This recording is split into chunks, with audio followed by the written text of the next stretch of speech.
आज महाराष्ट्राची वाटचाल ही पेड पेंटिंग कडनं मागेल त्याला सौर पंप अशा प्रकारची होती आहे।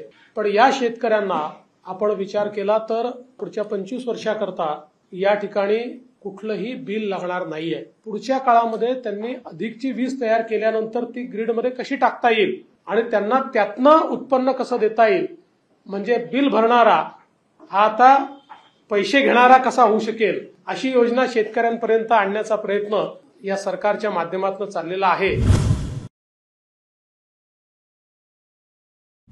महायुती सरकारने शेतकऱ्यांच्या हितासाठी मागेल त्याला सौरकृषी पंप योजना सुरू केली आहे। या सौर पॅनल्समधून 25 वर्ष वीज निर्मिती होत असल्याने शेतकऱ्यांना तेवढा काळ वीज बिल येणार नाही। 7.5 HP सौर पंपाचा विचार केला तर 25 वर्षाच्या कालावधीत शेतकऱ्यांचं वीज बिलाचे 10 लाख रुपये वाचणार आहेत।